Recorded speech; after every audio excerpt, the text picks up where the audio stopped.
अभी आप? ये जो 80,000 ट्रेन थी, केजरीवाल का दावा था 1 लाख बेड हैं, नरेंद्र मोदी बीजेपी गवर्नमेंट का दावा था कि हमने इतनी ट्रेनों में आइसोलेशन वार्ड बना दिए हैं, क्वारंटाइन के लिए बना दिया है, वो कहाँ गए? एकाएक कहाँ गायब हो गए? 10-20 ट्रेन 50 ट्रेन बॉम्बे और दिल्ली क्यों नहीं खड़ी कर रहे हैं?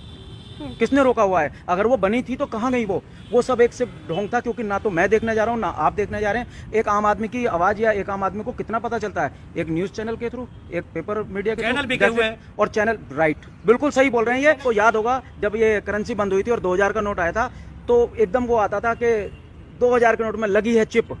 एक बहुत अच्छे न्यूज़ चैनल के बहुत अच्छे एंकर बोलते थे, आज उनसे कोई क्वेश्चन करे कि वो कहाँ थी चिप, तुमने कैसे चिप देखी थी, उस चिप को बताओ, दिखाओ तो सही हमें वो चिप। लॉकडाउन के समय में केंद्र सरकार ने किस तरीके से स्थिति संभाली है? नहीं, मुझे नहीं लगता।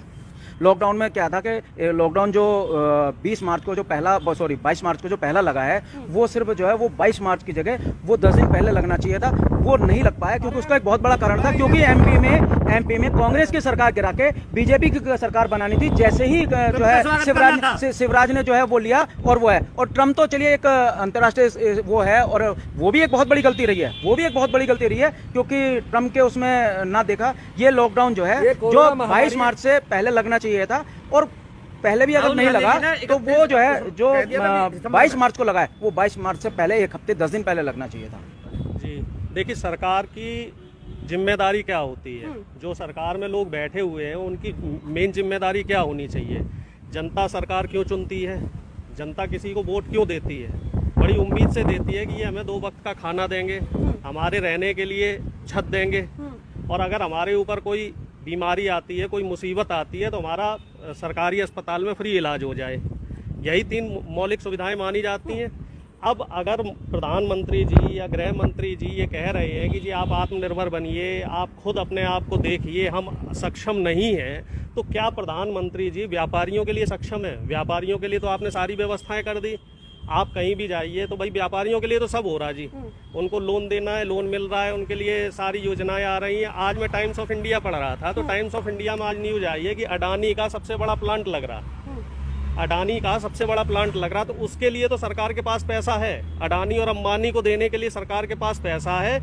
लेकिन जो गरीब मजदूर, आप भी देख रहे होंगे डेली लाखों मजदूर अभी बेघर हो गए, डेली सैकड़ों मजदूर मर रहे हैं, भूख से मर रहे हैं, कुछ लोगों को इलाज नहीं मिल पा रहा है, अस्पतालों में उनके पास प्रॉपर व्यवस्था नहीं है, अस्पताल भी अपनी जिम्मेदारी पूरी तरीके से नहीं निभा रहे हैं। तो इस चीज़ की जिम्मेदारी सरकार की होनी चाहिए या फिर इसकी जिम्मेदारी विपक्ष लेगा? अगर सरकार जिम्मेदारी नहीं ले रहा है, विपक्ष कोई काम करना चाह रहा है, विपक्ष का कोई नेता कुछ काम करना चाह रहा है, तो आप उससे क्रॉस क्वेश्चन करने लगते हो, जी आप ऐसे क्यों कर रहे हैं, आप ऐसे क्यों कर रहे हैं? भाई कोई तो जिम्मेदारी लेगा इसकी।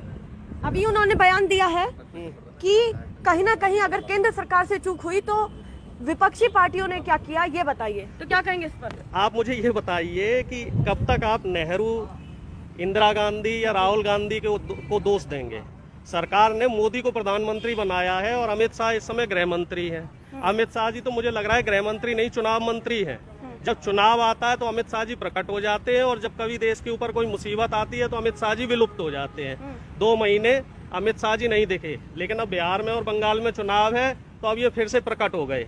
तो जिम्मेदारी सरकार को लेनी चाहिए, विपक्ष कोई जिम्मेदारी नहीं लेगा। विपक्ष का तो काम होता है सरकार से सवाल करना, और विपक्ष सरकार से सवाल नहीं करेगा तो कौन करेगा? अगर विपक्ष ही ये काम करेगा तो फिर सरकार क्या करेगी? सरकार को, जनता ने सरकार को किस लिए चुना है? बहुत अच्छा सवाल इन्होंने उठाया कि अगर केंद्र सरकार काम ही नहीं करना चाहती तो विपक्ष को ही सारी चीजें सौंप देनी चाहिए। अगर विपक्ष से ही सवाल करने हैं तो केंद्र सरकार का क्या मतलब रह जाता है? उनकी कह रहे थे, मैं ये कह रहा था कि आप अगर ज्यादा जनता की आवाज उठाओगे तो आप पे भी मुकदमा कायम हो जाएगा। इसलिए उन्हें, जो जनता मर रही है मरने दो, अमित शाह और मोदी जी को देश में सरकार बनाने दो। बस उन्हें सरकार चाहिए, सरकार बिहार में चाहिए, उसके बाद वहाँ बंगाल में चाहिए, बंगाल में उन्हें सरकार चाहिए, और उसके बाद फिर उत्तर प्रदेश में उन्हें सरकार चाहिए। जनता मरती है तो भाड़ में जाओ, मरने दो। और ज्यादा सारे मीडिया चैनल जितने भी हैं सब मोदी का गुणगान कर रहे हैं, एक भी जनता की बात नहीं दिखाता है जब मजदूर रोड पर मर रहा। भाई साहब कुछ ज्यादा नहीं हो गया? मतलब कुछ भी। अरे कहना क्या चाहते हो? समाचार समाप्त हुए, बंद को आराम करो, ये तो रोज का नाटक।